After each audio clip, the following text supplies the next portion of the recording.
Tak ahojte, vitajte. Čaute. Ahoj. Ahoj. Zdravím všetkých, čaute. Tak konečne tu máme dlhodobo pripravovaný panel. Chystali sme to asi pol roka, kým sa to konečne podarilo. Na takýchto hostí treba čakať. To trvá dlho, ale dali sme dokopy veľmi silnú zostavu. A chcel by som veľmi v rýchlosti predstaviť Blanku, Juraja, Ľudsku a Filipa. A ja to urobím tak, že dneska to bude panelovka. Juraja som posadil do panela. Dúfam, že bude mať z toho radosť a nebude sa na mňa moc zhnevať. A ja budem moderátor. Takže prvú otázku, ktorú by som chcel dať všetkým, je, kto ste, aký máte vzťah k AI a či ste pesimista, optimista alebo pragmatik, čo sa týka AI. A začnem asi ľudskou a necháme sa pripraviť Blanku ako druhú. Dobře, tak díky. A já bych řekla, že jsem pragmatik. Takhle, jsem test automation engineer, takže mojí doménou je automatizace testování, teďko hlavně v Playwrightu a de facto AI si od začátku používám, nebo takhle, AI od začátku používám hlavně jako, kdysi dávno to byl jako našeptávač takový chytřejší a dneska už je to vyloženě o vytváření vlastních skillů a hledám cesty, jak to použít na projektu tak, aby nám to sloužilo co nejlíp. Super. Čo Blanka? Tak já teď se věnuju hodně, jako bych řekla, pomáhání různým firmám, jak zlepšit kvalitu a přístup k testování. AI je toho součástí a hledám cesty, jak to zapojit a jak AI testovat, jaký jsou cesty a jak se to protíná s tím klasickým přístupem. A asi jsem spíš, já vlastně ani nevím. AI používám denně, řekla bych, že už je to taková jakoby trochu nemoc, ale asi jsem pragmatik a vlastně nevím pořád, co od něj očekávat všechno. OK. Dobre, tak ďalší pôjde Filip a potom sa vás možno všetkých naraz niečo opýtam. Budeme aj všetci naraz odpovedať? Áno. Ja som Filip, pracujem na roli Developer Relations pre firmu zvanú Replay. No a čo sa týka môjho vzťahu k AI, minule, keď mal Claude Code výpadok, tak som zistil, že ako veľmi som závislý. Takže vzťah... Ja by som rád povedal, že pragmatický, ale asi keby som si mal nastaviť zrkadlo, tak som asi veľký optimista. A zároveň, keď sa povie AI, je tiež dobre povedať, že ktoré AI. Lebo LLM-ka, veľký fanúšik som, ale čo sa týka napríklad generovania obrázkov a videí a týchto vecí, začínam byť pomaly, ale isto názoru toho, že toto by nemal byť ako produkt pre konzumentov, že vôbec by to nemalo akože pre general public byť dostupné. A môžeme sa o tom potom pobiť, ale mám taký pocit, že to prináša viacej škody ako užitku. Dobre. Takže v tomto som pesimista, takže som tak akože podľa toho, na ktoré AI sa pýtaš. Dobre. A Juraj? No tak snáď ma už poznajú aspoň minimálne tí, čo to počúvajú a pozerajú. Tak som Juraj. Posledné roky už viac je to engineering ako taký. Nie len testing, ale ten hlavný background je z testingu. Takže ja som vyrastal z testingu, z test engineeringu a teraz head of technology posledných pár rokov.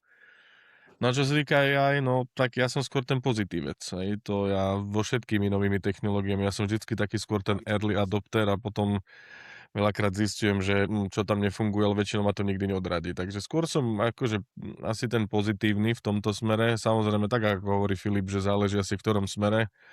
Videl som nejakú štúdiu, že keď dali simulovať, že by celé AI riešilo úder na Blízky východ, tak už by v tomto čase vraj použila jadrové hlavice, lebo to dávalo zmysel mu, lebo že on to zvážil ten pragmatický prístup, že však to je lepšia limitácia škôd.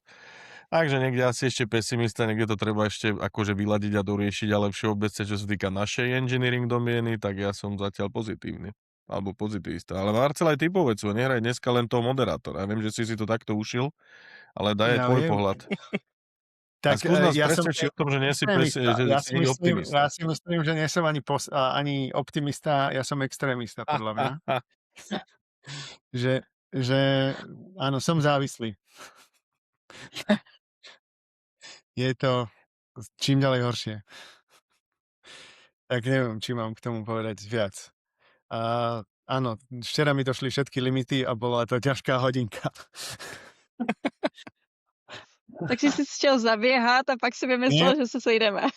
Zapol som najprv mi došiel Claude Code, alebo Claude celkovo, potom mi došlo OpenAI, potom som skúšal Olamu, ale to bolo tak tragické, že som začal vybavovať nejakú administratívu. Takže... Je GitHub cítila Copilota to- si říkal, že si taky použil. Ešte Copilota, I ten áno. ti a došel, jo? Tam som pomínal všetky tie premium requesty, ale potom som si povedal, že možno nejakú otravnú administratívu stojí za to vybaviť, takže počkám si, kým sa reštartne nové 5-hodinové okno a budem môcť pokračovať. No takže tak, k tomu môjmu vzťahu k AI. No, tak poďme to možno posunúť ďalej. Ono na nejakú väčšiu diskusiu možno začne čas teraz možno, pretože sa vás chcem opýtať, my všetci máme korene v testingu, niekto z toho testingu odišiel ďaleko, ako Juraj možno, niekto menej ďaleko, ale myslím si, že si najďalej z nás celkovo, že si skorej... Počkaj, to hovoríš ty, ktorý rieši startup a firmu a povie, že som ďalej z testingu. Však áno, lebo ja som iba furt taký tester startupista. Začína ten bias, že už máš tú optiku inak. A ja myslím, že panelka má byť taká, že je tam nesúhlas, pretože vtedy to je šťavnaté. Ale ja som ešte položil tú tému, alebo tú tému, ktorú by som chcel prebrať. A to je early testing. To bol taký nejaký princíp, ak si pamätáte. Myslím, že to je jeden z princípov ISTQB. A moja otázka je, alebo moje tvrdenie je, že už to neplatí. A že ak sme dostatočne rýchli, tak kvalita sa šťastí rieši sama. A je to ako... Tá druhá časť toho celého je trošku provokácia.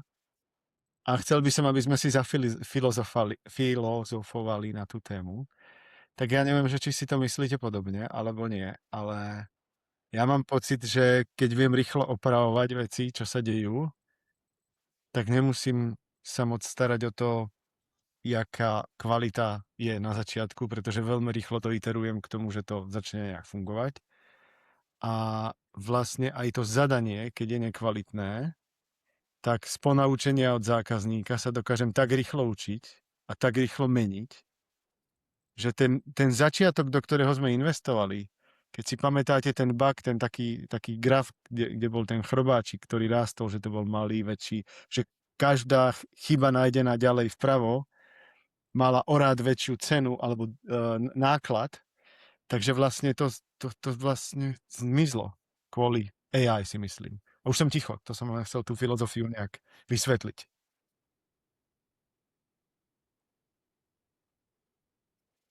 Máš Ďakujem, nějak že určený si pořadí, v jakým máme odpovídat teda? Nebudem určovať poradie, keď niekto má pocit, že ho to nejak ako štartuje, tak budem rád. Já bych se toho klidně chytla. Tak poď. Já si myslím, že spíš AI nám pomáhá jako shift everywhere, jo? Že prostě je to jak shift left, tak i shift right.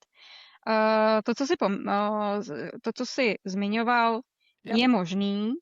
Dělá to třeba, tuším, že Netflix, že testuje až produkci, ale prostě mají pro to připravené podmínky. Jo? Mají perfektní monitoring produkce, mají prostě kanál releasy, mají schopnost rychle udělat rollback.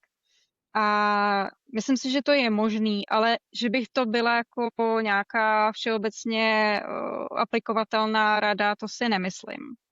Jo, třeba konkrétně v bankovnictví si tohle to neumím představit. Jako tam by ty následky, tam už jako třeba rollback prostě špatně udělaný platbě neudělám, že jo.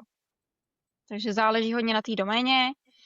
A potom zase, jak jsem říká, AI nám pomáhá posunout se jako v tom software development lifecyclu i doleva, takže prostě už k té revizi té specifikace, že se vlastně ani ta špatná specifikace k tomu testerovi nedostane, jo? Že prostě ani k tomu vývojáři, že máme možnost prostě si to automaticky zrevidovat a případně opravit. Takže bych řekla, že nám to prostě pomáhá jako zacílit na obě dvě mušky zároveň.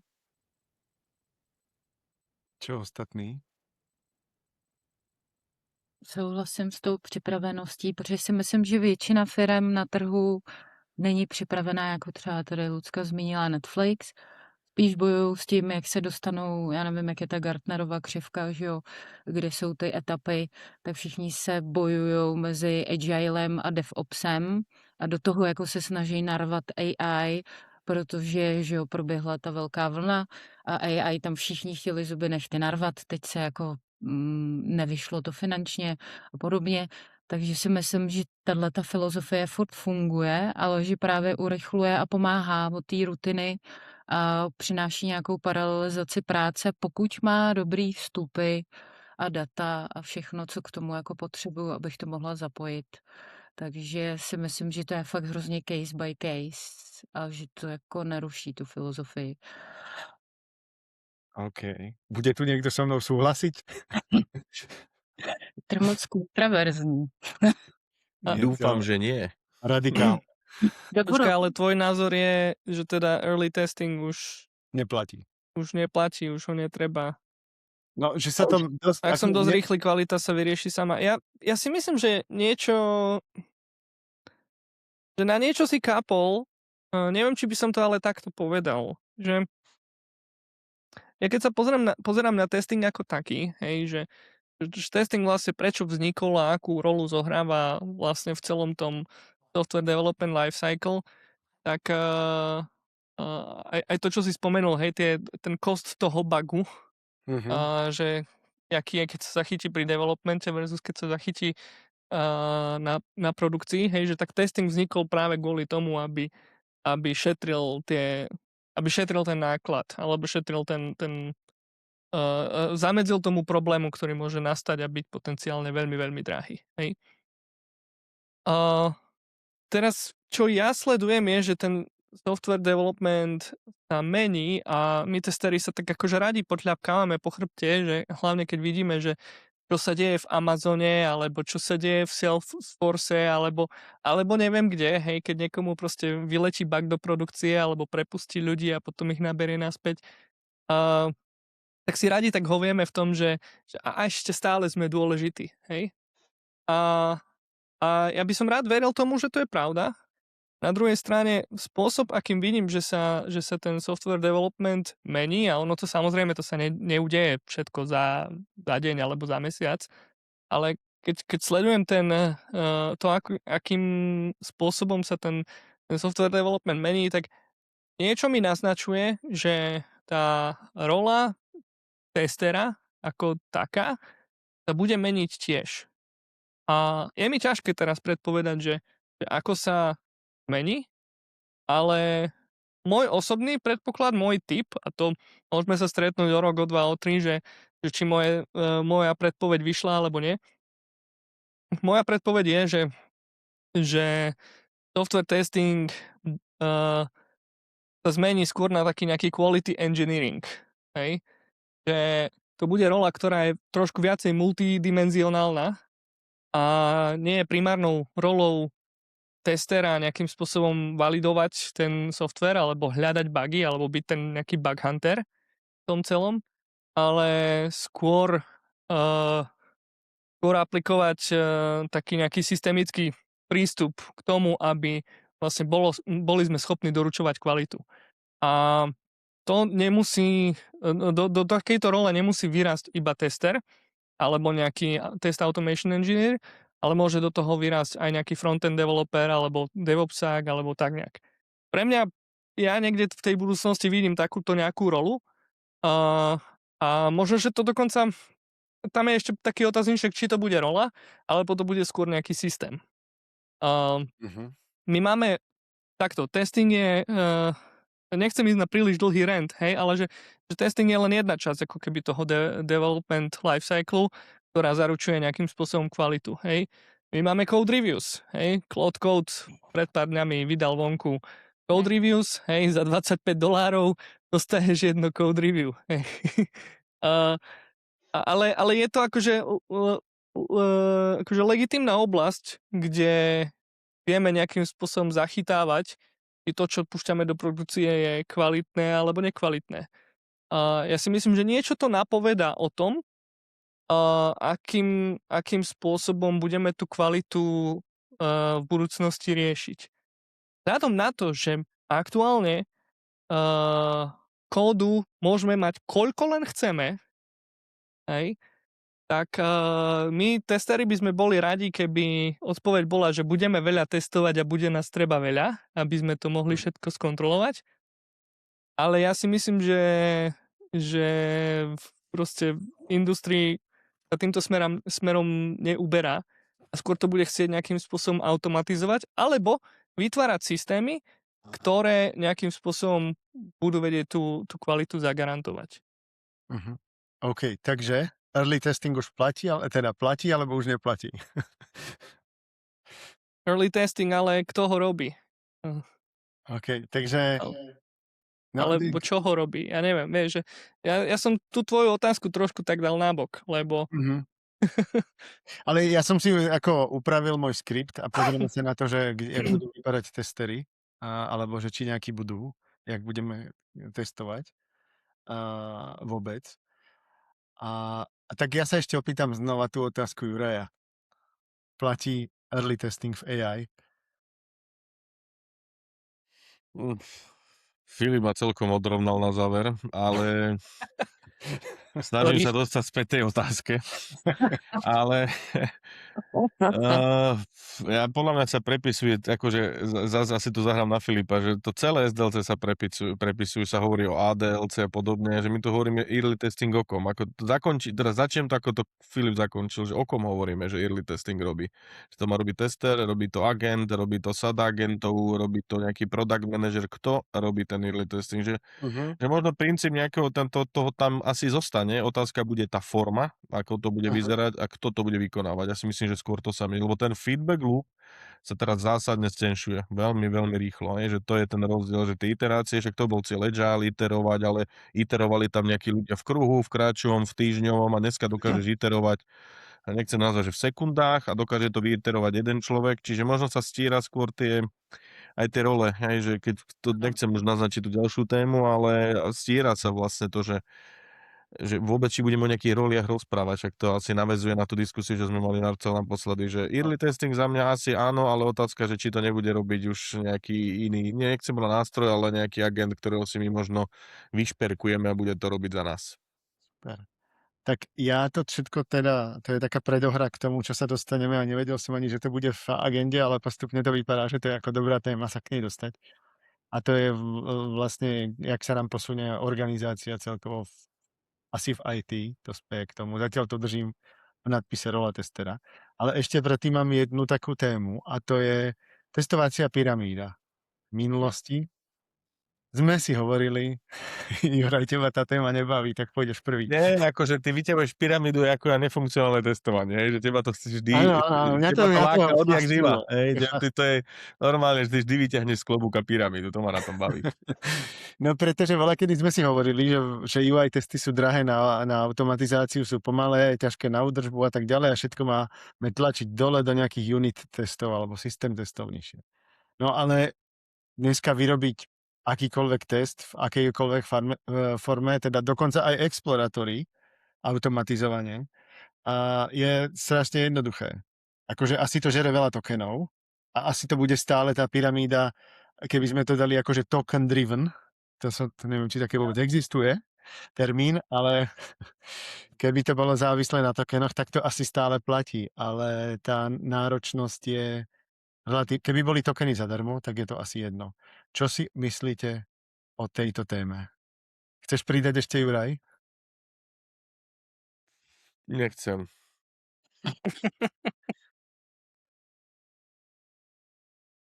Já klidně můžu. Já jsem před pár týdny byla to byla teda jako online konference Test Automation Guild, kde se právě tady ta pyramida řešila. A ten přednášející, už nevím odkud byl, zmiňoval, že dřív to byly pyramidy, že v antickém Egyptě, že v Egyptě se dřív stavily pyramidy, ale že to už je historie a že dneska stavíme Mrakodrapy. Takže vlastně dneska už si můžeme postavit mrakodrap, jaký chceme, jakýhokoliv tvaru. Může být prostě nahoře rozšířený, může být dole rozšířený, může to být prostě kvádr, jo, že každý projekt má jiný potřeby a tím pádem každý ten tvar tady té pyramidy, tedy spíš toho mrakodrapu, už prostě může být libovolnej a je to spíš o těch potřebách, o tom, co si dokážeme odůvodnit, že je potřebný pro ten daný projekt. A nebol to náhodou Andy Knight? Myslím si, že jo. To je jeho téma, no. To už som videl niekde. Dobré, dobré. Tak a čo ostatní? Filip, ty si bývalý, alebo neviem, ty si Cypressák, nepoviem ani bývalý, nech provokujem. Môžeš povedať, že bývalý, mne je to jedno. Uh, neviem, rozmýšľam nad touto témou asi tak nahlas, ale nie som si istý, nakoľko ten model pyramídy je relevantný. Akože on už podľa mňa dlho bol taký trošku podkopaný. Juraj sa teší, lebo Juraj zabrdám. Som rád, že sme tu dneska dostali Filipa, super, teším sa. No a neviem, hej, lebo však asi v začiatkoch tá pyramída mala nejakým spôsobom indikovať, že kde máš sústrediť tú svoju energiu, hej, čo sa týka písania nejakých testov. Ja som povedal, hej, že kód už nie je bottleneck, že kód už ho môžeš mať koľko len chceš. Čiže tam je otázka, akože môžeš tú pyramídu kľudne postaviť celú na hlavu, alebo si urobiť hociaký tvar, aký len chceš a písať si také testy, aké ti len vyhovujú, lebo ich vieš vygenerovať v priebehu pár minút. Hej, ja som možno už si videl tú moju Trello appku, čo používam na workshopy. Minule som ju za priebehu hodinky celú prepísal do Reactu a všetky Cypress testy som prehodil do Playwrightu a všetky unit testy, teda komponent testy som prehodil do V-testu. A bolo vymaľované. A appka je funkčná, dokonca ešte som tam aj fixol jeden bug, s ktorým som si nevedel dať rady. Čiže hej, to demonstruje vlastne to, ako rýchlo vieš ten kód vygenerovať a niečo, čo by mi trvalo mesiace, som mal za hoďku spravené. Takže tá pyramída, ja neviem, hej, že neviem, že v čom nám už nejakým spôsobom napovedá, lebo tá pyramída vo veľa hovorila dosť o tom, ako máš tráviť svoj čas. Hej, že písaním ktorých testov máš tráviť svoj čas, aby si dosiahol proste nejakú úroveň bezpečnosti alebo nejakým spôsobom zamedzil nejakému riziku, hej, nejakých regresí. Teraz vzhľadom na to, že vieš iterovať tak úžasne rýchlo, ja neviem, kde je odpoveď a neviem, že či vlastne vieme aj pomenovať nejaký univerzálny princíp tu na. Zaujímavý moment je ale ten, že zdá sa, že napríklad test-driven development zažíva comeback. Hej, čiže začínaš testami a necháš agenta vytvoriť software, ktorý tie testy premení na zelené. Takže možno niekde tam je odpoveď. Možno, že budeme písať veľa end-to-end testov, ktoré nám zvalidujú, či ten agent teda spravil to, čo sme od neho chceli. Ale či to bude pyramída, stĺpec, totem alebo mrakodrap, to neviem. Otázka je, že čo s tým. Asi príde nejaký iný model, ale čo to bude, to neviem. Čo na to Blanka, ak teda vôbec? Já o tom přemýšlím. Já jsem četla teda několik blogů různých inženýrů, který jako propagovali pyramidu, ale asi jedno ten tvar. Spíš, co mi to jako může dát, já jsem si ji třeba kreslila a myslím si, že to je spíš o tom, než tvaru, jak tady zaznělo mrakodrap, pyramida, ale spíš o tom principu a přístupu, aby to mělo smysl, jako to, co dělám. A abych na tom nepropálila kalhoty, jako by třeba tady zazněly tokeny, abych to uměla dobře měřit a podle mě v tom je to dobrý, že to je nějaká jako struktura, má to nějakou hlavu a patu, ať to je mrakodrap, pyramida. A musím říct, že to bylo, že mi přijde, že to jako pomáhá dát tím jakoby ten základ, že tady zaznělo, můžu si vygenerovat kódu kolekci a to mě z toho stojí teda hrůzou vlasy, protože někdy jsem ten kód jako viděla a taky sama vibe kóduju, protože nejsem jako vývojář a utekla jsem od toho, protože nejsem dost trpělivá, můj kód by nikdo nechtěl číst, ale prostě jako všechno má nějaký mít respekt a nějakou jako formu, aby to dávalo jako smysl a myslím si, že v tom to jako může pomoct. Jako guideline nebo nějaký jako odpich toho, jak to dělat, jak to měřit, co dává smysl, no. Takže Asi. aby sme to zavreli na pyramíde, nezáleží, ale malo by to mať nejakú štruktúru. Přesně tak. Nějaký směr a nějak to jako umět vyhodnotit, změřit to, co dělám. A hlavně by Dobre. to mělo odpovídat tomu, co ten projekt potřebuje. Prostě, jo. Mám projekt, kde klienti přistupují jak z webu, tak přes APIčka, tak přes mobilní apku, tak to ta pyramida bude prostě vypadat jinak, než když mám čistě jenom webovou apku. Že? jo. Tak. Mhm.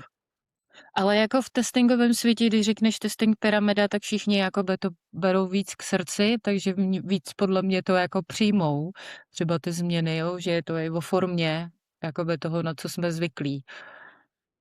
Protože já jsem ji třeba promítla nedávno na protestu, co jsme dělali v Principalu a lidi na to reagovali jako dobře, protože ta pyramida je tomu té testingové komunitě hrozně blízká. Mhm. No ale je otázka, jestli je pořád ještě validní. No. To, že psychologicky lidský mozek přijímá pozitivnější něco, co zná po léta, neznamená, že je to tak jako správně a stále validní. Že jo?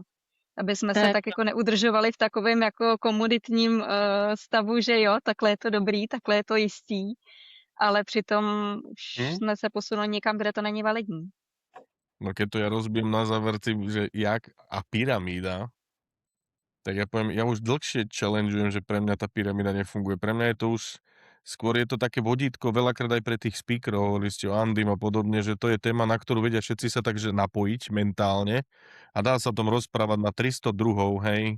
Nechcem to tak škaredo povedať, to ako keď niekto ide prednáša o čínskej kuchyni, povieš čínska kuchyňa, všetci sa naladia, aha, Čína, a potom môžeš tomu napísať 300 druhov akože variácií, hej. A vlastne je to nejaký Vietnam, Tajsko a podobne. Tak mi trošku je, že s tou pyramídou, hej. Takže takový vděčný téma. Áno, vďačná téma a podľa mňa sú už absolútne nerelevantná. Poviem prečo, že áno, na začiatku, ako ste spomínali, že to dávalo zmysel kvôli tomu, že to skôr akože bolo nejaké vodítko. Aj vizualizovalo toto, že aha, na začiatku sa klikalo a trávilo sa viac času na tom frontende a bolo to drahé, bolo treba veľa testerov a bol tlak na to, aby to išlo na ten early testing, ktorý sme rozoberali, že čo nižšie úrovne levelu a skôr zachytiť a podobne. No ale dneska kam iterujeme, hej? Už sú už aj diskusie, že možno frontendy vôbec existovať nebudú, všetko bude tvoj agent cez MCP a neviem čo komunikovať a web ani nebude, tak potom čo s tou pyramidou, že aj UI testy ani nebudú. Takže poviem, že dnes možno aj ISTQB, a tak na diaľku ich akože vyzývam, že máte teraz AI nástroje, môžete tiež rýchlejšie feedback loopy robiť v tých syllaboch, hej, a reflektovať na nové veci. Rýchlejšie, viac a rýchlejšie syllaby dodávať. Áno, sorry Dáno, pozdravujem ťa, máme ťa všetci radi, ale môžeš to tam nejako zatlačiť na CASTB a STQB boarde, ale chcel som povedať to, že podľa mňa prichádzajú nové typy akože testov, budú sa testovať možno to, ako vyhodnocujú agent jednotlivé úlohy. Hej, bude sa robiť nejaká validácia tých výsledkov, podobne, že dneska tie typy testov, keď to nazvem, no nebude to testov, je to nejaká tá validácia, možno to quality, o ktorom hovorí Filip, tu vôbec nie sú, každý to nejako robí na kolene, ako slovenský jeden reper povedal, robí sa to zatiaľ na kolene a podľa mňa to bude tá cesta a to bude to, čo bude tak spájať viacero tých inžinierov, nielen testerov dokopy. Čiže tá pyramída ako taká je pre mňa absolútne obsolit a podľa mňa to treba vytvoriť, nechcem povedať nové typy testov, ale nejaké validácií, kvality engineering postupov a podobne, ktoré budú validovať výstup toho, čo to dneska bude robiť a generovať. A nielen myslím generovanie kódu, možno špecifikácií a tak ďalej a tak ďalej. Čiže skôr to vidím takto. Souhlasím. No hlavně, jo. Akorát jakoby tu pyramidu já jsem třeba si nepředstavila tu klasickou starou, jako kde mám nahoře otočenou zmrzlinu nebo podobně, ale ten princip toho, že tam vyměním vlastně to, co dává smysl pro ten nový hybridní nebo AI-kový svět a třeba jako z osobní praxe, o testování AI agentech. Jako pokud si všechno budu provolávat, nebudu někde mokovat nebo používat nějaké techniky, tak prodělám kalhoty, prostě je to časově náročný, blablabla. Myslím si, že v tomhle to může pomoct jakoby tu testingovou komunitu i jako obohatit a nasměrovat, jako kudy cesty trochu jako vedou. A pak k tomu musí vzniknout vlastně, podle mě vznikne úplně nová role. Někdo tomu říká testing validátor, já si myslím, že to bude spíš nějaký engineering, který bude tahat za nitky a bude bičovat různý AI agenty, který budou dělat různé věci a pak to někdo jenom vyhodnotí a zvaliduje a nebude tester jako takovej oddělená role, nebo tak si to představuju. Tam je veľa nápadov naraz, ste na to nahádzali, ale akože tak, jak fungoval early testing, jak fungovala pyramída, to už dneska nefunguje. To som si z toho zobral ako jeden z takých súhlasov. Ako kde? Alebo... Ako kde?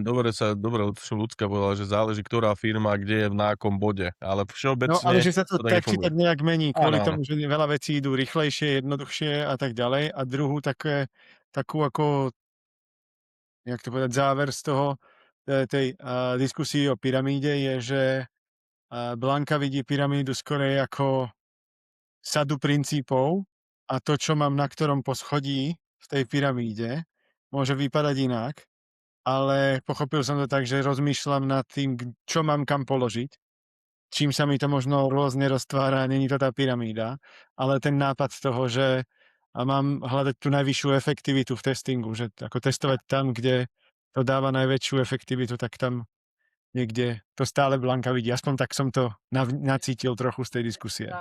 A Juraj je skeptik, ten by to vyhodil. Ja už som to vyhodil.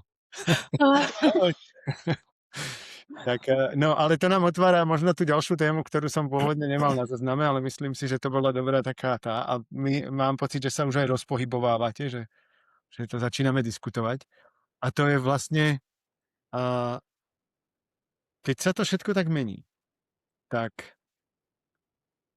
bude tu nejaký testing v budúcnosti a my sme s Jurám minule diskutovali to, že jak sa zmenia celkovo role v IT a jak sa to celé preskladá, pretože ja mám pocit, že a to si vývojári možno budú mysleť o mne ako testerovi, ale ja som mal posledné dní pocit, že nepotrebujem vývojára, lebo sám si to vyvíjam, sám si to bugfixujem, sám si to testujem a som schopný robiť všetky tie veci naraz a dokonca keď potrebujem experta na akúkoľvek oblasť, tak jediné, čo potrebujem sa naučiť, je dobre sa pýtať LLM-ka a zrazu mám marketingovú stratégiu, mám feedback na design, mám feedback na kód, mám porovnanie spec-driven development frameworkov medzi sebou a je jediné, čo potrebujem vedieť, jak sa na to pýtať a mať nejaký tool a bežím.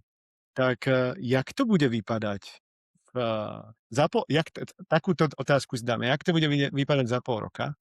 A jak to bude vypadať za 2 roky? Tak za pol roka to podľa mňa bude vyzerať približne tak ako teraz. Tie zmeny sa zase až tak rýchlo nedejú. Jasné, máme kopec noviniek, kopec nových nástrojov. Hej, Claude Code vznikol pred rokom približne a už ho používa vlastne polka developerov, ale stále je to polka developerov, hej. Strieľam, teraz čísla od brucha, ja neviem, koľko je to reálne, ale ako tá adopcia nie je všade rovnaká. Čiže to len taká veľmi rýchla odpoveď na tú prvú časť otázky. Aha. Jak to bude vyzerať o 2 roky? Neviem. Netrúfam si odpovedať. Stále niečo vo mne tak trošku kričí, že niektoré firmy určite urobia ako masívny skok dopredu, ale iné zase budú rovnako pomalé, ako boli. Hej. Ešte, vieš, to ešte do roku 2020 ešte stále sme počúvali o digitálnej transformácii a potom prišiel COVID a už sa museli všetci transformovať. Už sa o tom nedalo len kecať, už to bolo treba robiť. Agile je takisto vec, ktorá stále sa ešte diskutuje a máš agile coachov, ktorí to implementujú do firiem a pritom je to 20 rokov stará vec. Ne? Sorry, zase strieľam čísla, neviem ako starý je agile. A AI, OK, je to možno rapidnejšia, silnejšia, väčšia zmena, ale takisto akože o 2 roky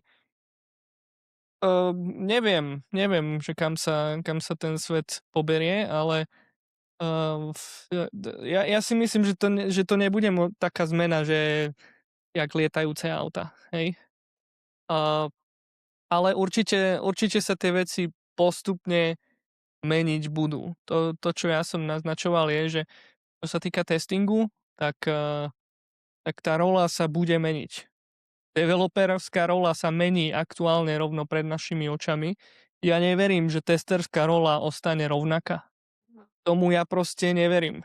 Ja dokonca som presvedčený o tom, že testerská rola bude omnoho viacej technicky náročnejšia, že bude omnoho viacej technickou rolou, než je teraz. Hovorilo sa o tom, sme diskutovali o tom, že či testing je vstupná brána do IT. Za mňa sa tá brána postupne zatvára. Že tá rola testera bude vyžadovať technický skill, bude vyžadovať schopnosť využívať AI a využívať tieto nástroje, bude vyžadovať porozumenie, hlbšie porozumenie tomu, čo testujem a aké stratégie zvolím pri tom testovaní, alebo možno ani nie pri testovaní, ale vyslovene pri tej nejakej, ja neviem veľmi ako to nazvať, hej, že kontrola kvality, alebo nejaký quality guardrails, alebo ja neviem presne, hej, že ale chceme dodávať kvalitný software samozrejme a nejakým spôsobom to bude treba zabezpečiť. Či manuálne preklikávanie toho softveru bude ten spôsob, neviem, intuitívne sa mi to nezdá, že budeme zamestnávať tisíce manuálnych testerov, aby sme pokryli ten obrovskú dávku kódu, ktorá ide von. Zdá sa mi, že sa to udeje nejako ináč. Ako? Filip, a bude to samostatná rola vôbec? To je dobrá otázka, či to bude samostatná rola. Juraj naznačil, hej, že my budeme musieť nejak aj tých agentov alebo tie agentické systémy nejakým spôsobom jednak sledovať, čo robia a jednak evaluovať, či robia to, čo majú a či sú dostatočne bezpečné, či nám dávajú výstupy, ktoré chceme, aby nám dávali. Tam vzniká akože celá proste oblasť, ktorá sa týka kvality. Zatiaľ ešte nemá úplne nejaké pomenovanie. Počul som, že eval engineer, to je podľa mňa zaujímavé a tí, ktorí pozerajú z testingu a majú nejaký technický skill, tak by som navrhol, aby sa pozreli na toto. Nech si pozrú tooly ako LangChain, PromptFu, Arise a niečo si o tomto naštudujú, lebo toto môže byť ako keby ten ďalší krok k tomu, že už netestujeme webové appky, ale testujeme agentické systémy. Filip, ja som síce ako Ofiko moderátor, ale chcel by som nesúhlasiť. Poď do mňa. Pretože ja si myslím, že to je eval engineer je niečo ako prompting engineering alebo prompt engineer, kedy sme začali ako hirovať ľudí na to, aby vedeli promptovať. Tak to by mohla byť aj rola typu Google Search, že som vlastne zdatný vyhľadávať v Google v minulosti. Ja si myslím, že to bude kompetencia, ale nebude to samostatná rola. Že to niekde ako skončí, ale ten tooling bude súčasť toho, jak dneska viem urobiť commit, tak bude to, že si budem vedieť skontrolovať ten môj výsledok. To si myslím ja, ale ako... To nemusí byť pravda, samozrejme. Ja by som akože nedával na jednu rovinu prompt engineer a eval engineer. Ide o dosť odlišné disciplíny. Hlavne keď chceš akože urobiť celú tú inštrumentáciu okolo toho evalu. Ale áno, máš pravdu v tom, že možno ide o kompetenciu a nie rolu. To je tá vec, ktorá sa ťažko predpovedá, hej? Že koľko ľudí budeme potrebovať na daný problém. Ja si myslím, že určite experti tam budú v tej oblasti na takúto tému, ale myslím si, že sa to skôr distribuje, aby to patrilo všade. Čo ostatný a názor na role v AI? Alebo po AI, alebo s AI? No, jak jsem říkala, já si myslím to stejný, co zaznělo od tebe, že to bude kompetence a spojí se to vlastně směr k engineeringu.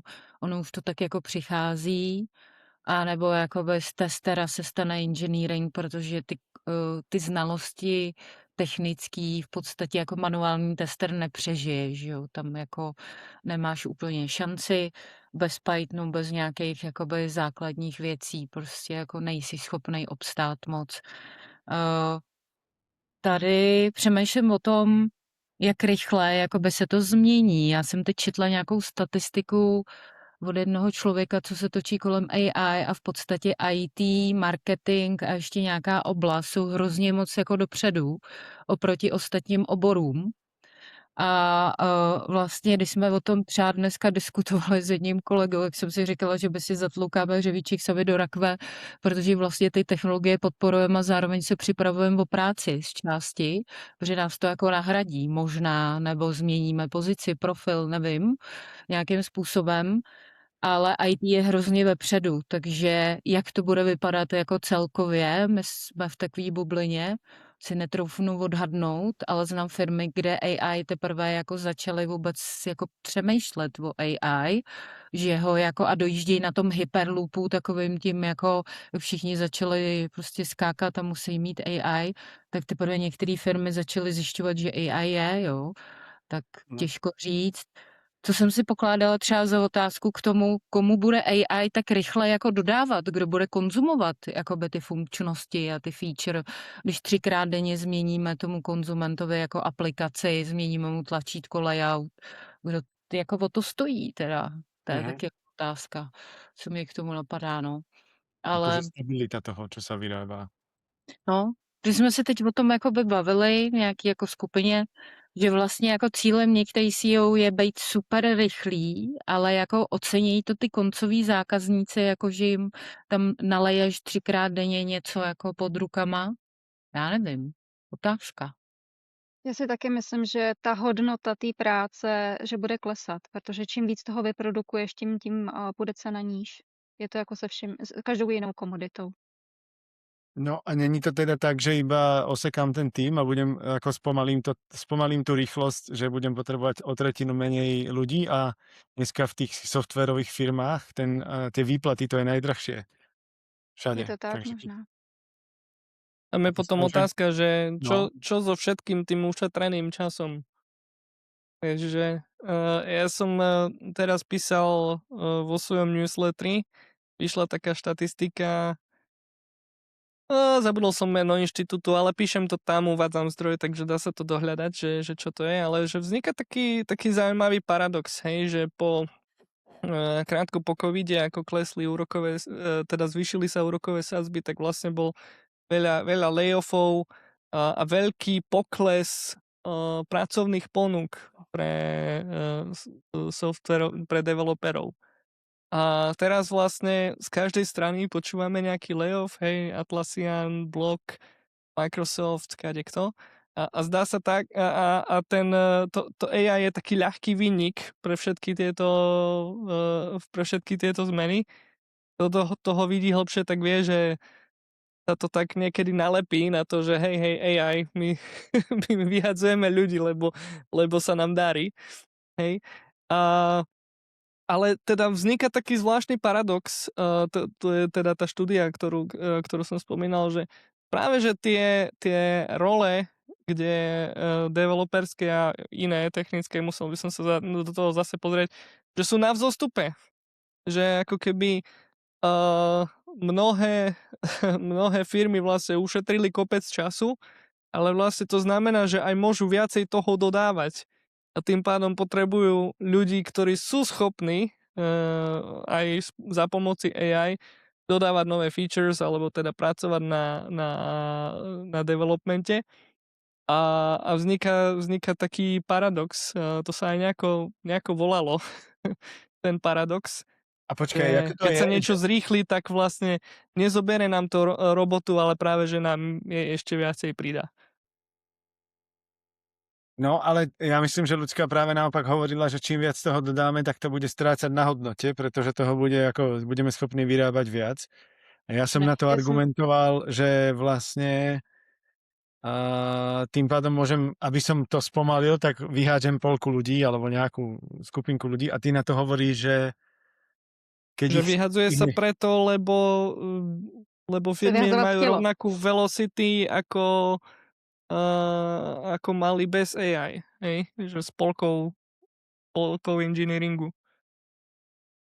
Je třeba, co jsem se bavila s našima klientama, když jsme jim nabízeli AI služby, tak ve spoustě firm říkali, že vlastně nejdřív se vyházeli lidi, protože bylo potřeba šetřit a teď se spíš řeší, jak pomocí AI nezastavit tu rychlost vývoje a jenom se to jako snaží dorovnat vlastně tu damage, která byla způsobená tím, že prostě se snažili ušetřit. No ja si Mhm. myslím, že to je fáza 1. Aj keď ešte sa na to pozrieme, lebo sme tu diskutovali aj tú adopciu. Ja si myslím, že fáza 1 nebude teraz o tom prekresliť tie role a prekresliť ten flow. Fáza 1 bude tá adopčná v zmysle, že dám dole tretinu firmy, aj dotlačím tých ľudí používať AI a bude sa to používať viac menej ako booster, ale v takom tom pôvodnom móde, hej, že máme ešte taký, nazvem to tradičný SDLC a už sa to v mnohých firmách deje, hej, že to majú booster, viem rýchlejšie si vďaka tomu napísať testy, vie si ten výber lepšie dokodiť. Čiže momentálne je to jak v tom filme, že si dáš tabletku a využívať svoj mozog na 100%, hej, tak by som to povedal, že to je ten akože level adopcie číslo 1.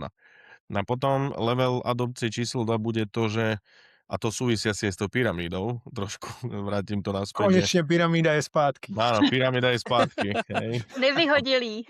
Nie, ale my sa podľa mňa držíme stále tých starých akože prístupov, hej. A to je to, že bude existovať SDLC, ako ho dnes poznáme. Pretože SDLC nejak vzniklo, a ja som včera čítal krásny článok, hej, že mali nejaký planning, potrebujem nejakého Scrum Mastera alebo produkťáka, máme requirementy, hej, no tak to mám už teda jasné produkťáka, potom niekto musí robiť design, potrebujem analytika, potrebujem architektúru, potrebujem architekta, potrebujem implementáciu, potrebujem developera, že ako keby každá tá fáza mala namapovanú nejakú rolu, akorát sa potom riešilo, či sa to robí paralelne, sekvečne a neviem ešte ako. No a že teraz prichádza doba, že sa celý ten SDLC úplne že prepisuje. Že dneska sa bavíme, som to pozeral, že dneska máš tú fázu, že definuješ, čo chceš, góly, to je to, čo sa nechcem povedať, že vibuješ, ale dopytuješ sa. Definuješ nejaké produkčnú špecifikáciu, alebo product spec, potrebuješ napísať skilly, potrebuješ orchestrovať agentov, a potom za tým spúšťaš to autonomous coding, autonomous testing, potrebuješ mať dobre vybudovanú observabilitu, deployment a potom nejaký monitoring a feedback loop a ideš. Takže už neviem, či vôbec SDLC tiež bude fungovať tak ako pyramída, že skončila možno SDLC ako poznám. A teraz otázka je, ten nové predefinovaný loop bude mať každý svoju rolu? No asi nie. A aké roly tam budú v rámci tohto nového loopu a budú obsluhovať rôzne tieto fázy naraz alebo nie? Že to je to možno, ako vidím tie dve fázy, že prvá bude layoff, ušetríme, tu máte tooly, nástroje, boostruj, maximálne ako to poznáš, prípadne zrefakturuj a potom sa kompletne predefinuje ten loop alebo ten cycle, sa bude asi volať nejak možno ADLC, ako čoraz viac sa hovorí nejaký agentic development life cycle, kde budú úplne iné fázy. A otázka je, či každá fáza bude mať svojho človeka alebo svojho agenta a človek bude manažovať tých agentov. Takže nechcel som odbočiť, ale tak nejak vnímam ja celkovú tú transformáciu. Juraj, kde si toto čítal? Ja by som sa chcel na to pozrieť. Máš nejaký zdroj, alebo to je nejaký mix viacerých? A nemusíš to mám hľadať. zdroj a pošlem. Pošli, dobre, tak to si. Dáme to potom do komentárov. A inak sme zabudli, Juraj, máme povedať, že majú nás subscribovať, komentovať a čo to ešte majú robiť? No hlavne navštíviť naše sociálne siete LinkedIn, YouTube, Spotify, Apple. Follow, like a odber. V skratke, hej. Dobre, tak to ma len tak napadlo, že by to bolo dobre povedať niekde, neviem, či v strede videa, alebo Jak v strede, keď to chceš za chvíľu ukončiť. Áno, áno. To je dobrý stred. Ak chceš tohto robiť stred, môžem to prestrihať, ale myslím si, že výsledok nebude taký, ako by sme čakali. OK, dobre, tak ideme ďalej. Ja otvorím posledné kolo, teda poslednú otázku, ktorú mám. A vieme, že ľudská asi vyskočí z toho niekde za chvíľu, tak začneme tou otázkou s ňou a potom my môžeme pokračovať ďalej. Ja môžem povedať jedno, z ľudská príde o veľký šok na záver, o ktorom nevie Áno, ani my Marcel. začneme hovoriť potom nejaké zlé veci o nej. Nie. Ja len tí, čo sú v tomto momente počúvajú, tak sa majú na čo tešiť, lebo záver bude hustý a nevie o tom ani Marcel. Aha, OK, dobre. Tak ja som chcel, aby sme si rýchlo povedali, že jak používaš vlastne a či vôbec používaš AI v praxi? Čo používáš, čo si skúšala, čo fungovalo, čo nefungovalo? A máš 3 minúty. Super. Ale já jsem začala používat AI ještě jako maminka na mateřský, kdy jsem řešila alergie svý a ještě svých dětí na různé potraviny a nebyla jsem schopná prostě nám z toho poskládat rozumný jídelníček. Takže to bylo úplně moje první setkání s AI. A potom, když jsem se vrátila do práce, začala jsem automatizovat v Playwrightu, což byl pro mě úplně nový tool, protože já když jsem odcházela na mateřskou, tak Playwright byl de facto jako nový tool a já jsem tehdy dělala v Robot Frameworku, takže já jsem se díky AI za 3 dny naučila Playwright. Nastoupila jsem na projekt, kde se mi hodně dařilo. Tam jsem tehdy používala Amazon Q se Sonetem jako VS Code extension. A potom jsem naskočila na GitHub Copilota a poslední měsíc si hraju s Claude Code a Superpowers a má to super výsledky. Zrovna dneska se mi podařilo zautomatizovat vytváření K6kových perf testů, což je zase pro mě úplně něco nového. Já jsem v životě perf testy nedělala a prostě během chviličky jsem se to naučila a vytvořila jsem vlastně na to automatický generátor K6kových testů na základě API dokumentace a pár jako dalších požadavků. A dokázala jsem tomu kolegovi, který říkal, že by to psal 3 hodiny, tak jsme to vygenerovali spolu za 20 minut. Takže to je nějakých 88% zrychlení, takže super výsledek, bych řekla. Super. Wow. Tak ďakujeme. Ja sledujem čas. A to ještě vlastně nejsme ani v módu, že by to bylo jako samostatný agent, je to pořád subagent, takže jako vždycky jenom řeknu, co bych si představovala, řeknu mu prostě, když nebudeš něco vidět, tak se mě zeptej, doptává se na pár věcí, řekli jsme asi 6 věcí, které tam má jako upravit a bylo hotovo. Ještě nejsme ani tak jako daleko, že by to byl autonomní agent, který by dělal všechno sám, což si myslím, že by to nabůstovalo úplně neskutečně, ale to si myslím, že tam se dostaneme až za pár iterací. Čo ti nefungovalo? Ze začátku mi nefungovalo paradoxně přihlášení. OK, to není úplně AI problém, ale... Ale to byl bug prostě. Jo, jakože stává se, že prostě v těch samotných nástrojích pro AI jsou prostě bugy. Jo, takže si člověk musí jako tam najít jenom jako cestu bokem. Plus samozřejmě boj s tokenama. To je prostě věčný boj. A já věřím, že jestli tohle to se nepodaří vyřešit jako brzo, tak to bude hrozně brzdit ten progres AI. Protože už jak jsi zmiňoval včera, že si bojoval prostě s tím, že ti vypršelo okno a prostě to se nedá jako vyřešit nějak kloudně, no. Škoda, že odchádzaš, ja to ostatným povím, jak sa to dá vyriešiť. Dobře, tak jo, tak děkuju ti, ahoj. Čauko. A ďakujeme, že si bola s nami. Tak poďme asi ďalej a dáma dostane prednosť. Tak Blanka, na čo používaš? Alebo si používala AI? A čo fungovalo a nefungovalo? AI v podstatě denně, spíš se teď snažím najít cestu, jako chvíli nepoužívat, protože mám pocit, že mi zakrňuje kus mozku, kde mě jako kde jsem musela o věcech jakoby třeba jinak přemýšlet, že už jsem tak jako zvyklá hodit to do AI. Ale používám to vlastně jak pro děti, protože žijeme v zahraničí a učí se v několika jazycích, který já neumím, takže bez AI bych nepřežila. A teď už jakoby přemýšlím, jak jim udělat nějakou apku, navibekódovat, kde vezmu prostě ty materiály ze školy a budu jim to generovat testy a oni to budou používat na mobilu. To je taková jako osobní cesta a dětem generuju pohádky a takový, protože takovou kreativitu nemám a používáme to v různých jazycích. No a pak pro práci samozřejmě jak jako klasický promptování, ověřování nějakých jako svých hypotéz, zamyšlení, tak v tom něco jakoby vyvíjíme. Používám teď Cloud Code, Anthropic, hlavně modely nový, poslední únorový jsou teda jako hustý. Každý týden něco vychází, tak to je jako mega hustý. A V podstatě teď se zabývám hodně nějakou jako optimalizací, jak použít jako takový klasický machine learningový algoritmy ve spojení s AI agentním flow na optimalizaci regresních testů, protože tam pálej všichni hrozně času a podle mě pořád testuju jakoby hodně duplicity, prioritizace a podobně a dá se to tam krásně jako použít, vyčistit si to a ulevit dost práce jakoby od toho manuálu, tak to je takový jako, jak zlepšit testing a jak jakoby si pomoct sama sobě, no. V rámci firmy nějaký. A čo ti nefungovalo? Hele, my jsme se vykoupali ve spoustě věcí, jako od zavádění jako nějaký AI kompetence, tak přes různý očekávání, používání různých nástrojů. Je toho fakt jako mraky, zapomněli jsme na legislativu, že tam jsou nějaký jako AI akty, tady byla hodně zmíněná ta technická.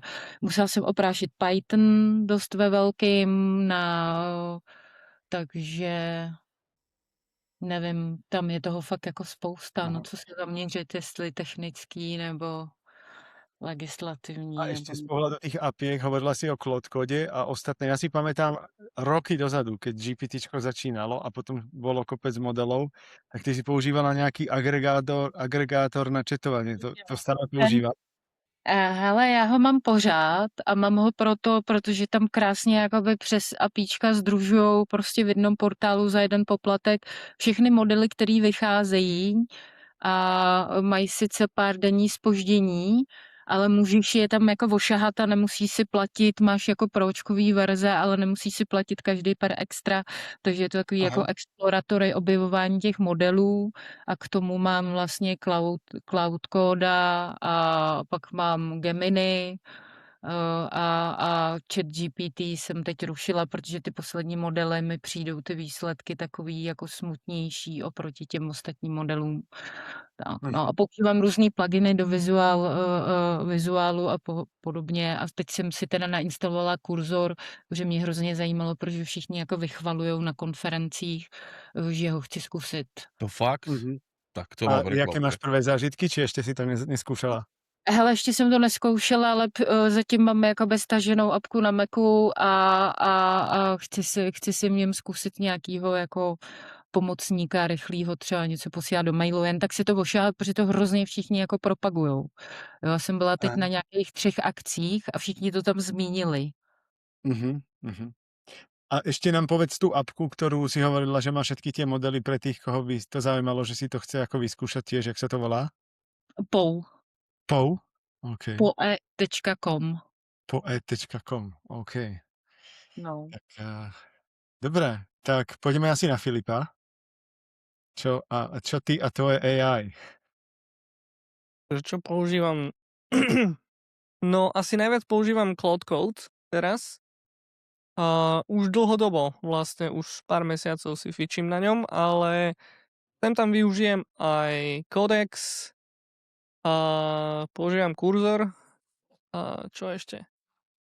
A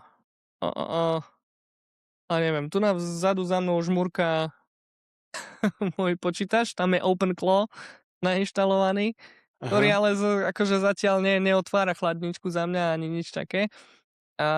Ale zatiaľ mi len tak akože agreguje nejaké... Neinvestuje za teba, neinvestuje? To je taká... Nie. Alebo To by neplatí bol účty? inak oči svietili. Nie, zatiaľ iba... To je len taká animácia tam, že to nereaguje na môj hlas ani nič, len tak akože žmurka a kúka. Ale agreguje mi nejaké správy zo sociálnych sietí a z kadečoho. Čiže ja mu dám nejaký topik, ktorý ma zaujíma a on mi každý deň všetko pozbiera a uloží to do jedného markdownu a ja si to potom ráno čítam a prípadne to niečo s tým robím. Takže tak, rozmýšľam, no čak akože ChatGPT takisto mám, Gemini občas používam hlavne na teda generovanie obrázkov. A chcel by som vyskúšať Perplexity, práve kvôli tomu, že teda mám ten OpenClaw, aby nejako zbieral nejaké dáta, ale vraj Perplexity je na to dobré. No, Perplexity má teraz nový produkt, Oni tiež majú, hej, teraz včera to tuším pustili vonku, že tiež nejaká konkurencia toho OpenClaw. Neviem, čo to presne chce byť, že to asi ešte si nechám tak, skôr ma zaujíma vyslovene akože na ten research a na ten taký nejaký všeobecný prehľad, že by som to využil. Ale neviem, či toto je presne ten use case. Musím sa na to pozrieť. Čo chcem vyskúšať je strašne veľa. Chcel by som vyskúšať GSD, to je takisto nejaký CLIčkový agent podobný Claude Codu. A chceš vedieť aj, že čo nefungovalo napríklad, No, hej? ale ešte mi povedz, prosím ťa, čo ti beží v tej malej krabičke? To je Mac Mini. To je Mac Mini s takým krásnym Deckfall. nasadzovacím monitorom na Aha. na neho, čo som si objednal cez Amazon. A vlastne je to externá obrazovka. Asi to moc nevidno, ale ono to vyzerá ako originálny Apple II. Ale je to vlastne len taká akože násadka na... To možno, že keď sa dám dozadu, tá ostrý lep. Ja ešte nepočujeme, máš moc dobrý Vypadol ti zvuk. Hej, som moc ďaleko. Vicky, a dones to bližšie ku kamere. Nemôžem, lebo by som ho vypol, chudáka. Aha. Sa bude báť o svoju existenciu. Vieš, to je tá doba teraz, že ti dajú kábel a už len zmenšujú, aký dlhý. Že už nie len charger, ale zmenšujú, že káble. Tak. Je to tak. To je trochu iná téma, ale je vtipná. Aspoň pre mňa, ja sa bavím. Takže tak. No čiže s týmto tiež teda experimentujem, že taký nejaký dvojpočítačový setup, kedy akože medzi sebou komunikujú, sú na nejakej spoločnej VPN-ke. Mám také nejaké skratky porobené. Teraz ako píšem ten newsletter, tak ja to v podstate začal som robiť tak, že hociaký link, alebo tweet, alebo čokoľvek ma zaujme, ja si okamžite uložím, on to všetko pozbiera a pokúša sa z toho urobiť newsletter, ale reálne to nakoniec celé aj tak prepíšem. Ale no, to sa nás snažíš, no ale no. Nie, úplne vážne. Nie takto, akože cieľ je, aby to napísal sám, respektíve aby ja som napísal už len nejaké minimum toho, ale v zásade má nejaký markdown súbor, kde mám popísané, že ako píšem newsletter, čo od neho chcem. A robím to takým spôsobom, že prvý týždeň som to napísal úplne manuálne a dal som mu teda, že ako chcem, aby to vyzeralo. Druhý týždeň to napísal tak, že možno 20% z toho bolo použiteľného, takže zvyšok som napísal manuálne a dal som Claude Codu, nech aktualizuje ten plán podľa toho, nech si porovná starý súbor, nový súbor, čo som zmenil a nech teda aplikuje tie princípy do toho nového nejakého blueprintu. Takže čakám, čo príde v pondelok, či sa celý newsletter napíše sám, alebo koľko týždňov mi teda bude trvať, kým ten newsletter sa napíše úplne sám. Ale zatiaľ ho píšem ja sám. Také len rýchle otázky, aby sme to stihli celé kolečko. Jasné. Tak chcem ešte popýtať. A ty si hovoril o 2 počítačoch. Druhý je ktorý? To je ten tvoj No desktop? to je ten, hej, to je ten. To je Ale druhý. to je ten druhý a prvý je ten tvoj hlavný, áno? Prvý je tu na MacBook. Dobre, a druhá rýchla otázka. Jaké LLM-ka používaš na OpenClaw? No Claude Code tam mám. Claude Code, tvoju subscription, alebo si mu kúpil vlastnú? Hej, svoju subscription. Ale on robí minimum, takže tam nejaký ten cost nie je nejaký veľký. Ale beží mi na tom aj lokálne LLM-ko, nejaké Gemma čosi od Google, Gemma 3. A to zase robí to, že ja keď mám nejaký článok, ktorý viem, že nestihnem prečítať, tak ho pošlem do toho počítača, kde to lokálne LLM-ko si prečíta, vyťahne z tej stránky iba ten článok a následne je tam zase druhý model, ktorý nahovorí to ako článok a vytvorí mi z toho podcast, ktorý mi pristane pekne v mobile a ja už si to len vypočujem. Takéto blbôstky si vytváram. Takže sa zabávaš. Zabávam sa, hej, je to veľká sranda, ale hej, akože kopec takých proste svojich vecí som si porobil a to mi robí radosť veľkú. A čo ti nefungovalo teda? To si povedal? Čo mi nefungovalo? Skúšal som Ralph Loop. Aha. Skúšal som akože nechať bežať agenta v loope, aby vytvoril niečo. Ja už dlhodobo používam e-mailového klienta, ktorý sa volá Superhuman je výborný, ale stojí koľko, $30 Ja už som ho mesačne, či vypol, no. 40. To ma strašne bolí, lebo to je strašná hlúposť platiť toľko za mail. Na druhej strane nič lepšie nie je. Tak som chcel, už viacero pokusov som mal o vytvorenie vlastného klienta e-mailového a väčšinou som strátil trpezlivosť, tak som skúsil Ralph Loop a tento nedokázal tiež. Takže, ale je fakt, že tam som mohol ja urobiť chybu v tom, jak som to nastavil. S tým sa ešte určite budem chcieť pohrať, len zatiaľ sa mi to nepodarilo do úspešného konca dotiahnuť. Skús nejaký OpenSpec alebo jak sa to volá? No to GSD by to mohlo vedieť. Že to je taký akože Cloud Code, ktorý beží v loope. Aj keď aj No. Cloud Code vraj už má loop, nejaký /command, tak neviem. Áno, má, ale neviem, či je to ono. No, Juraj, jaké máš, a jak používaš AI ty a kde ti to funguje a nefunguje? No, celý čas som rozmýšľal nad tým, nefunguje. A mám niečo, poviem, čo mne Všetko funguje. nefunguje. Ale začneš, či mi to funguje. Ja to otočím z iného súdka, akože po 100 rokoch som si, môžem to nazvať, som sa cítil, že som si zakodil aj ja. Hej. Takže či už GitHub Copilot alebo Cloud Code, to sú veci, ktoré celkom extenzívne som používal. A takisto Open Code. A snažil som sa to porovnávať, lebo snažím sa stále ako nastaviť aj u nás v rámci firmy nejakú budúcu stratégiu, kde by to mohlo ísť. A takisto nejaký ten spec driven, akože Specit alebo Open Spec. Takže toto sú asi také veci, s ktorými sa od novembra hrám. Kde najviac? Aktuálne poviem úprimne, kde najviac sa snažím robiť také, nechcem nazvať, že automatizácie, pripájať si MCPčka, ja neviem, ako GitHub MCP, Atlassian MCP, aby si mal Jira, Confluence pripojený, dokonca Miroboard, keď často používame na nejakú kolaboráciu, aj to má svoje MCPčko, no a potom z toho to vieš pekne kombinovať a naozaj z toho tvoriť podľa mňa veľmi dobré veci, čo predtým trvalo naozaj, že extrémne dlhý čas a máš o mnoho rýchlejší insight toho, čo sa v rámci aj aktuálneho developmentu deje. Hej. Čiže pre mňa je to veľmi dobré vedieť, že čo sa deje alebo nedeje. Nemusím si nad tým robiť nejaké GitHubové ťažké reporty, volať APIny a podobne.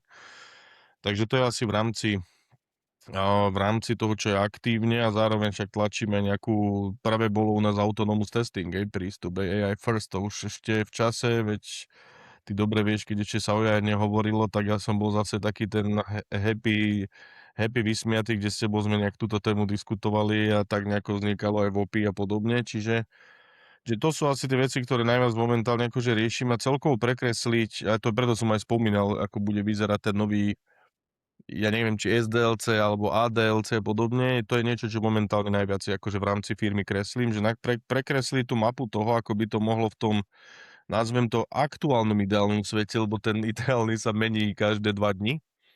Hej, ale aspoň koncepčne, ako by to mohlo vyzerať. Ten koncept zostal rovnaký, akurát sa tam tie časti nejakým spôsobom menia a vylepšujú, takže toto je asi s čím robím najviac a čo nefunguje, poviem, čo mne nefunguje. A trošku to sú zase, akože Filip to predal, akože, že to funguje, aspoň tak som to vyznel trošku. Ale mne to prestáva fungovať to, že čoraz viac mám chuť vyskúšať milión tých vecí, toolov, nástrojov, ale nedokážem sa dostať do hĺbky jedného a už je to nejaký druhý a skočím na druhý a človek chce toho poznať veľa a vidím, že mnohí ľudia s tým straglujú, že večer sa ti chce uvozovkáš plakať, že kokos, čo som nestihol a kurňa, niekoho som stretol, túto Filipa stretneš, ti o niečom povie, že čo si toho GC, čo SC, ten už GSD. oberok. GSD. GSD, Počúvaj, no, ale nie dal by LSD. som ináč na to reagovať, ak môžem. Ja počkaj, hneď ti dám priestor. Takže len to ti poviem, že z toho som na nervy, že čo GSD, tak už vidím, čo sa dneska stane, že večer, že čo som niekomu slúbil, že strávime čas niečím, tak ja budem na GSD a dúfam, že neskončím na LSD z toho. Hej? Lepšie ako Takže LSD. No. to len poviem to, že to, čo mi nefunguje naozaj, že teraz, a to vidím, že proste, že to je toľko, že nefunguje to, že snažím sa nezblázniť z toho, hej? Že to je to, čo tam nefunguje a vidím veľa firm aj akože straggluje s tým, že stále niečo, ježiš, toto som počul je lepšie a bol som tam na meetupe, všetci hovorili kurzor, hej, ja som z toho prekvapený, lebo ak pre mňa kurzor je zase taká vec, čo už by som vôbec akože nepoužíval, hej, že mi príde, že nestíha toto tempo iných riešení, alebo niekto tvrdí, že IDčka sú mŕtve, kto ešte IDčko používa, tak je updated, už je také rôzne, keď Hej, A to je vlastne ono, akože ja neviem, či môžem na to no, zareagovať, takže ale toto je taký môj akože feeling toho, že čo funguje, nefunguje. Pozrieť si youtuberov, našťastie Filip není ten typ youtuber, že jeden týždeň hovorí yes sir, mother, raz, dva, tri, hej, že teraz kurzor a o týždeň ten istý tvrdí, že je to dead, hej, a to je akože ľudia, ktorí sú není znali, chcú si robiť prehľad, sa idú z toho zblázni, takže toto podľa mňa nefunguje tak overall. Ja by som na to chcel zareagovať, lebo to je niečo, o čom ja hovorím na svojich prezentáciách pri konferenciách. Je to, čo ty zažívaš, to je vlastne ten highlight reel effect. Hej? To je to, že scrolluješ sociálnu sieť, nejaký Instagram a každý je proste bohatší, krajší, má krajší byt a lepšie auto. Ale to, čo vlastne vidíme, čo sa na nás sype z tých sociálnych sietí, je len ako keby ten absolútny, jednak je to top, jednak je to výber zo stoviek ľudí a nereprezentuje to tú realitu, ktorá naozaj je. A naše mozgy to tak ale nevedia úplne vyfiltrovať. A človek No, naozaj, aj mne sa to deje, že ja zase nie som voči tomu imunný. A mne sa to deje, že mám pocit, že mi ušiel vlak, hej, že som proste niečo nestihol. A akože ja som ľudia takto, majú ja som tie pocit, YouTube že úplne odpílil, hej, že už nepozerám hej, žiadnych týchto, sorry, influencerov, nechcem dávať návod, ale takí tí, čo to hypuje každý týždeň niečo iného, áno, šlak trafí. Ja si robím vlastný research, pretože nechcem ísť zlý a už aj LinkedIn je pekný príklad toho, že sa prídeš pozrieť a tam, že kurňa, každý druhý guru. Aj tak, ako sa stalo v nejakom momente na Slovensku, že každý bol odborník na zahraničnú politiku, áno. na vakcináciu a iné typy, že tu bolo top, tu sme tu mali toľko odborníkov, tak teraz vyliezli zo všetkých jam najväčší odborníci na AI, hej, si potom pozrieš len tak, že kde ten čavo pôsobil a teraz akože úplne fabulujem, hej, že ešte pred týždňom varil niekde na staničnom bystre nejaké pirôžky, ale už je AI guru na to, jak to vymení inžinírov, že šlak ma ide z toho trafiť. Pred A týždňom písal testy v Cypresse a už je na ňom. no, tak to ešte, hej, takže toto je šialenstvo, hej. Takto, Ale jako chodí ja i tuto... lidi na pohovory, jo? Že když se zeptáš, on se ti přihlásí na AI inženýra seniora, když se zeptáš, jaký má názor na vibe coding, tak jsem odpověď slyšela, jo, to je dobrý model a fakt si ti hlásí reálně, takže možná to je dopad jako toho, co se děje a na tom trhu, no. Hej, ja by som len to chcel, že ja vždycky vlastne ten segment zakončím tým, že je úplne OK meškať za týmito trendami. Že fakt nie je dôležité všetko hneď vyskúšať, do A nie je všetkého trend hneď ako sa trend. proste vrhnúť. Takisto nie je trend ako trend. Ja by som navrhoval, akože takto, ja tým ale nehovorím, že ostaňme statickí, práve že ja už dlhodobo, hlavne do sveta testingu, hovorím presný opak. Že práve naopak treba byť lepší, technicky zdatnejší, učiť sa, neustále sa vzdelávať, bez toho to nejde. Ale nájsť si ako ten svoj níž, hej, nájsť si tú svoju cestu, to, čo nejak tak prirodzene dáva zmysel, urobiť proste malý krôčik, alebo možno v prípade AI aj trošku väčší krôčik, ale ísť krok po kroku a nájsť si ako keby tú svoju špecializáciu a nesnažiť sa ako ísť úplne do všetkého naraz, lebo to naozaj nie je zdravé, nepomáha to ani tomu nejakému akože kariérnemu rastu alebo nejakej takej rozhľadenosti. Čiže nájsť si niečo, ale nenechať sa tým prevalcovať, hej, obzvlášť skrz tie sociálne siete, že tu je proste milión kadejakých nástrojov a nejaký Filip proste vymenuje telefónny zoznam toho, čo používa, ale a musím teraz aj ja všetko. Nie, ja som na to mal priestor, 2 roky som si kadečím akože išiel. Treba si nájsť tú svoju oblasť a ísť si po nej a človek sa potom prirodzene k tomu dostane a zrazu ani nevie, jak má skúsenosť proste s 20 rôznymi nástrojmi a už vie, ktorý má rád a ktorý mu dáva výsledky a ktorý radšej hodí do koša.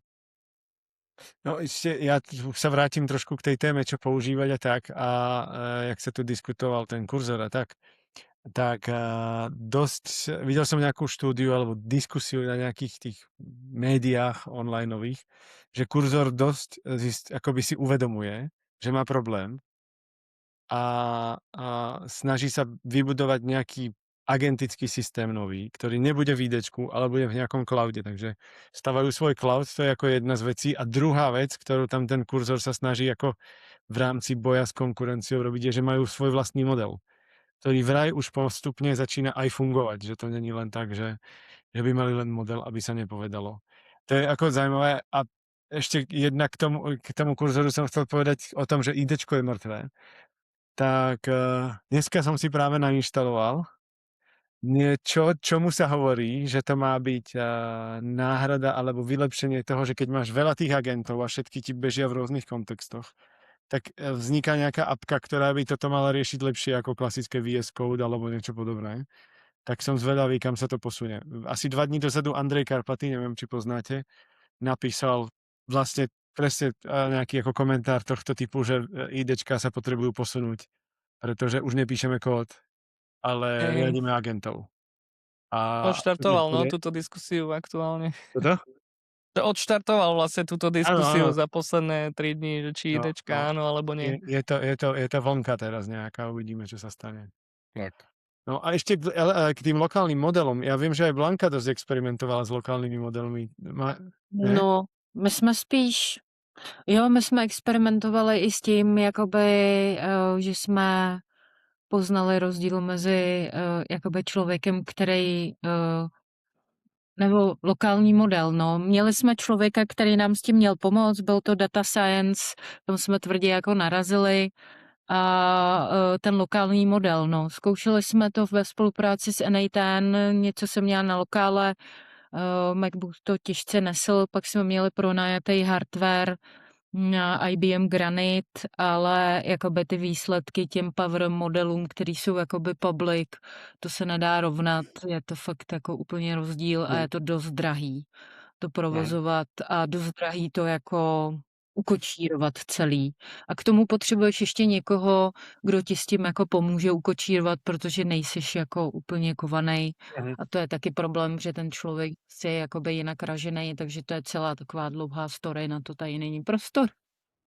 No to som zvedavý, lebo zas jedna teória hovorí, že žijeme vo svete, ja to vždycky hovorím, jak v stavkovej kancelárii, že máme free spiny. Že všetko to, čo dneska ten Anthropic, ChatGPT, že všetky tie tokeny sú stále ešte lacné. Jedni tvrdia, že to bude ešte lacnejšie, druhá vetva hovorí, že to bude len drahšie a je to marketing a vidíme, že ChatGPT krváca, chce robiť reklamy a neviem čo. Že otázka je, že keď zostanú 1-2 veľkí lídry na trhu, a neviem, ktorí to budú, no v engineeringu asi ten Claude tam zostane, neviem si to predstaviť, asi v aktuálnom mode, že nie. A začne byť trošku monopolný a pritvrdí cenu, že či sa vtedy tie lokálne modely opäť nevrátia do hry, ale je to len teória.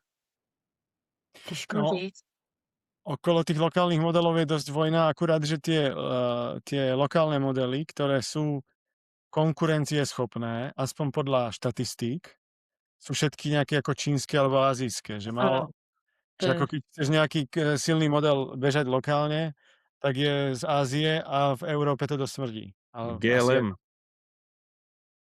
To nikdo nepoužívá už nic, ne? Teď i jako vydali doporučení různě nepoužívat čínský modely. Paradoxně my jsme si začali s Gwen před těma x lety, což byl jako jeden první čínských modelů. Ale to jsem měla jenom na lokále a to jsem si hrála s prvníma verzema N8N na generování test caseů. Ty výsledky byly fakt jako veselý, takže to byly takový první pokusy, než jsme šli na to klasické kódování, tak spíš jsme měli takový low code jako hračky. Ale stále môže byť ešte opčná aj s tými čínskymi, že napríklad, čo sa mne páči od Microsoftu je to, že v tom ich Azure Foundry sprístupňujú v podstate všetky typy modelov. Mám pocit, že DeepSeek ponúkajú, aj ako neverím, že som fanúšik DeepSeek, ale možno to je tá cesta, že proste nie to bežať lokálne, alebo sa bať, že to niekde ujde, ale že niekto ako Microsoft, myslím, že takých služieb je viacej, proste ti garantujú, že to je nasadené u nich, odtiaľ neodchádza ten trafik ďalej a tie modely môžeš používať aj za nejaký share price. Akože to je možno ešte tá cesta, kde by sa to posúvať mohlo. Nehovorím, že je to úplne lokálny model, ale využívať to v tvojom nejakom cloud prostredí v nejakej bezpečnej zóne. Přesně No. tak, no. Nějakou jakoby tunelem, to vím, že zákazníci hodně jako používají a třeba i switchují ve vývoji jako mezi tímhletím modelem a lokálem vyloženě u nich, kvůli tomu, že se bojí i tak, jako že jim něco jako unikne, takže se switchují, v jaký jsou fáze vývojový, jako že se to hodně kombinuje, ale je to dost nákladný, musí to dávat smysl, no. OK, super diskusia. Je čas skončiť. Takže neviem, a možno si dajme posledná veta na záver od každého, ak nejakú vetu chce ešte niečo povedať. Ja strašne chcel, ale sme ho nepustili k slovu. A potom vám už len poďakujem a necháme to tak trošku otvorené, aby sme mohli v ďalších častiach na túto tému ešte pokračovať. No Není to Juraj posled... mal nejaký úžasný statement na záver pripravený, tak som Máš? zvedavý, že s čím Výborné. prišiel. To nebude to statement. Je to Alebo čo? úplne... No tak... My sme na Marcela totiž s niekým už dlhšie obdobie šili búdu. A čakal som na akože vhodný moment, kedy tú búdu vytiahnuť, lebo to není také jednoduché. A dnes je ten deň, kedy som si hovoril, že Marcel si doslova nabehol na pekač, pretože z ničoho nič vyrobil túto panelovú diskusiu. A my sme diskutovali, ako Marcelovi povedať, že aj on bude súčasťou panelovej diskusie, ale nie na Make It Fun, ale na jeseň na Tesena Feste. Takže Marcelo, v tejto chvíli ti oficiálne oznamujem, že s Tesena tímom si bol nie, že akože máš možnosť povedať áno či nie, ale oznamujem ti teraz tu v priamom prenose, že budeš jeden z hostí panelovky na jeseň a som zvedavý, jak sa toho zhostíš. Takže tí, čo to vydržali do konca záveru, tak môžete sledovať prekvapeného Marcela. Ale ja mám možno dovolenku už naplánovanú. No, to není otázka, či máš, když si to máš teraz zariadiť tak, aby si tam bol. No dobré, tak bude sranda. Dobre. Tak môžeme sa posunúť k ďalším témam? Prečo? Tvári sa tak zaskočenie, jak na prvom rande. No neviem, tak som to nepočul ešte, tak vypadá to, akože asi, no, dobre, no. Jaká bude téma hlavne? Dúfam, že si bude môcť vybrať, aká bude téma. V tomto prípade je to veľmi jednoduché, pretože ty nikdy nepotrebuješ tému. Ty si jeden z tých, ktorí sa chytia na každú tému. No, tak to si nemyslím, ale dobre, uvidíme. Tak ideme to teda zatvárať. Poďme. Tak, múdra veta na záver od každého. Jak sme to pripravovali pol roka, tak dúfam, že máte pripravené. No. Scenár ste dostali dopredu. Niekoľko mesiacov som dal vedieť. Ja už myslím, že všetci, čo to sledujú a pozerajú, vedia, že toto je najväčšia blbosť, ktorá tu padla.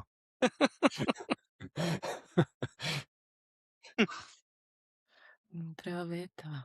No, Ja poviem iba jednu som... jedinú. A to len nadviazujem na to, že sme hovorili s Filipom. Hlavne sa z toho nezblázniť, ale nezostať pasívny a naozaj experimentovať. Či využívanie AI, či už v súkromných nejakých témach, tak ako Blanka hovorila, napríklad to učenie cudzích jazykov a podobne je skutočne brutálna vec. Ja riešim nejaké právne veci v zahraničí, prvýkrát bez právnika a podobne, čiže nepozerať sa na to len cez tú vec, že ja idem niečo kódiť, ale naozaj sa to dá využiť všade a vďaka takým týmto experimentom aj v súkromnej sfére potom človeka lepšie napadnú use case v práci, ako tie veci využiť a lepšie.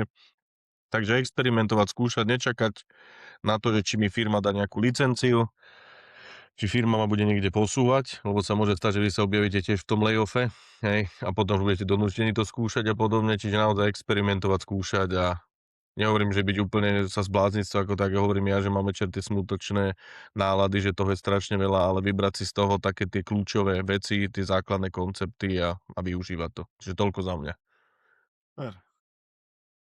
Čo ostatní si tak nejak, keby ste si chceli sumarizovať dnešok, teda túto diskusiu jednou vetou. Jednou vetou. Jednou, to je těžký. Tak videli ste, jak sa Juraj nadýchol, aby to dali. S jednou větou. To bola jedna veta. Pozor, to bolo dlhé súvetie. Čiže Jedno súvetie. Slovní souvětí. No, já myslím, že nebát se toho a využít toho, co znám a přetavit to v to, co můžu jako přepoužít a nebát se toho, no. A nezbláznit se, to si myslím, že sedí jako úplně, protože takovouhle debku, jako co popsal, to já mívám občas taky že nestíhám všechno, co bych chtěla a nemůžu přečíst všechno, co bych chtěla, protože ještě s dětma a tak. Takže nezbláznit se, no. Já bych řekla jiný slovo, ale asi nechci být tady vulgární. Ja si len zopakujem to, čo som už povedal. Hlavne teda vzdelávať sa a snažiť sa porozumieť, že čo to AI je a odovzdávať tie vedomosti aj ostatným. A myslím si, že je to dôležité. My sme občas v takej tej technologickej bubline a keď z nej na chvíľu vyjdeme, zistíme, ako, ako na jednej strane to AI má obrovský vplyv na všetkých, ale je len málo ľudí, ktorí tomu naozaj rozumejú. A ja som prednedávno narazil na video od Kristýny Tormovej, ako sa veľmi pohoršovala na tom, že chcela spolu s deťmi sa ChatGPT opýtať, že čo sa to deje v Iráne.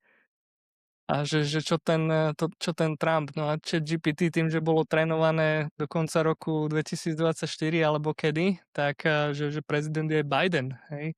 A ona bola z toho strašne pohoršená, že ako sa ju to ChatGPT snaží zmanipulovať, zrušila si subscription, pomaly akože dupala tam, že čo to má znamenať. Ale je to, akože bol tam vlastne ten gap tej nevedomosti toho, ako to funguje. A ja si myslím, že toto je niečo, čo skrátka treba nejakým spôsobom vedieť uchopiť, vzdelávať aj tú verejnosť o tom, že ako tieto veci fungujú, lebo ovplyvňuje nás to všetkých. Ale teda treba začať od seba, pekne sa proste vyhrnúť rukami, zapnúť mozog a zistiť, ako tieto veci fungujú. Super, tak ja si nechám posledné slovo. A ďakujem vám všetkým za flexibilitu, že ste dneska dorazili a vedeli tak rýchlo zareagovať. A my sme to vlastne zorganizovali asi za 6 hodín, ale trvalo to pol hodinu pred 6 hodinami pred nahrávaním. Tak pre tých, čo to sledovali a hovoril som, že pol roka, tak to bolo skoro nie 6 mesiacov, ale 6 hodín. Dúfam, že ste si to užili s nami a vidíme sa na budúce. Juraj, chceš ešte niečo povedať? Tiež ďakujem všetkým. A kto nás neodoberá, tak nech začne. Super. Marcel, takže ďakujem. prosím aj tvoj follow, lebo tam ho nemáš. No, tak dobre. No. Čaute sa. Čaute. Majte sa. Čaute.